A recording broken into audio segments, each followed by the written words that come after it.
20,000 Leagues Under the Sea. Part 1, Chapter 3. I Form My Resolution. 3 seconds before the arrival of J.B. Hobinson's letter, I no more thought of pursuing the unicorn than of attempting the passage of the North Sea. 3 seconds after reading the letter of the Honorable Secretary of Marine, I felt that my true vocation, the sole end of my life, was to chase this disturbing monster and purge it from this world. But I just returned from a fatiguing journey, weary and longing for repose. I aspired to nothing more than again seeing my country, my friends, my little lodging by the Jardin des Plantes, my dear and precious collections. But nothing could keep me back. I forgot all, fatigue, friends, and collections, and accepted without hesitation the offer of the American government. Besides, thought I, all roads lead back to Europe for my particular benefit, and I will not hurry me towards the coast of France. This worthy animal may allow itself to be caught in the seas of Europe for my particular benefit, and I will not bring back less than half a yard of its ivory halberd to the Museum of Natural History. But, in the meanwhile, I must seek this narwhal in the North Pacific Ocean, which, to return to France, was taking the road to the antipodes. Conseil, I called, in an impatient voice. Conseil was my servant, a true, devoted Flemish boy, who had accompanied me in all my travels. I liked him, and he returned the liking well. He was phlegmatic by nature, regular from principle, zealous from habit, inviting little disturbance of those different surprises of life, very quick with his hands, and apt at any service required of him, and, despite his name, never giving advice, even when asked for it. Conseil had followed me for the last 10 years wherever science led. Never once did he complain of the length of fatigue or of a journey, never made an objection to pack his portmanteau of whatever country it might be, or however far away, whether China or the Congo. Besides this, he had good health, which defied all sickness, and solid muscles, but no nerves. Good morals are understood. This boy was 30 years old, and his age to his master as 15 to 20. May I be excused for saying that I was 40 years old? But Conseil had one fault. He was ceremonious to a degree, and would never speak to me but in the third person, which was sometimes provoking. Conseil, I said again, beginning with feverish hands to make preparations for my departure. Certainly I was sure of this devoted boy.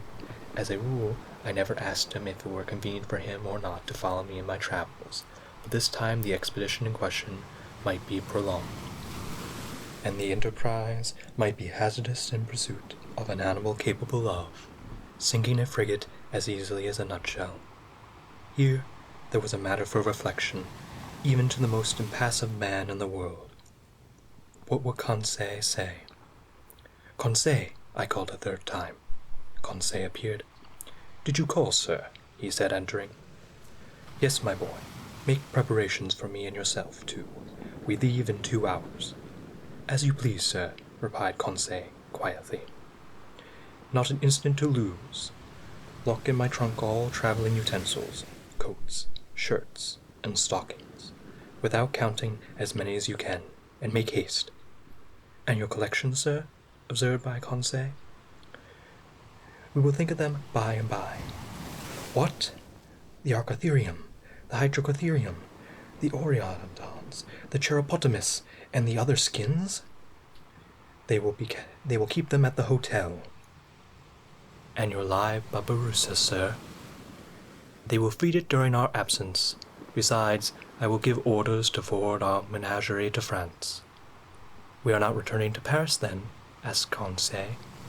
"Oh, certainly," I answered evasively, "by making a curve." "Will the curve please you, sir?" "Oh, it will be nothing. Not quite so direct a road, that is all. We will take our passage in the Abraham Lincoln." "As you think proper, sir," coolly replied Conseil. "You see, my friend, it has to do with the monster, the famous narwhal. We are going to purge it from the seas. The author of my work in quarto in 2 volumes on the mysteries of the great submarine grounds cannot forbear barking with Commander Fargus. A glamorous mission, but a dangerous one. We cannot tell where we may go. These animals can be very capricious, but we will go whether or not. We have got a captain who is pretty wide awake." I opened a credit account for Barbarossa, and, Conseil following, I jumped into a cab. Our luggage was transported to the deck of the frigate immediately. I hastened on board and asked for Commander Farragut. One of the sailors conducted me to the poop, where I found myself in the presence of a good-looking officer who held out his hand to me. "Monsieur Pierre Atronox," he said. "Himself," I replied. "Commander Farragut." "You are welcome, Professor. Your cabin is ready for you." I bowed and desired to be conducted to the cabin destined for me. The Abraham Lincoln had been well chosen and well equipped for her new destination. She was a frigate of great speed, fitted with high-pressure engines which emitted to the pressure of 7 atmospheres. Under this, the Abraham Lincoln attained a mean speed of nearly 18 1/3 knots, a considerable speed, but nevertheless insufficient to grapple with this gigantic cetacean. The interior arrangements of the frigate corresponded to its nautical qualities. I was well satisfied with my cabin, which was, in after part, opening upon the gun-room. "We shall be well off here," I say to Conseil. "As well, by your honor's leave, as a hermit crab in the shell of a whelk," said Conseil. I left Conseil to stow our trunks conveniently away, and remounted the poop in order to survey the preparations for departure. At that moment, Commander Farragut was ordering the last of the moorings to be cast loose, which was held the Abraham Lincoln to the pier of Brooklyn.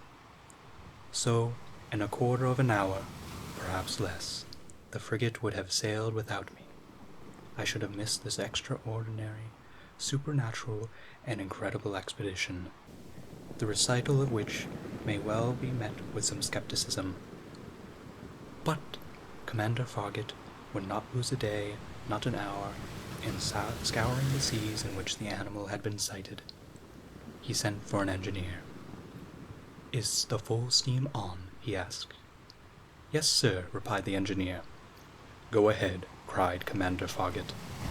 The quay of Brooklyn and all that part of New York bordering the East River was crowded with spectators. 3 cheers burst successively from 500,000 throats. Thousands of handkerchiefs were waved above the heads of the compact mass, saluting the Abraham Lincoln, until she reached the waters of the Hudson. At the point of the elongated peninsula which forms the town of New York, then the frigate, following the coast of New Jersey along the right bank of the beautiful river, covered with villas, passed between the forts, which saluted her with their heaviest guns.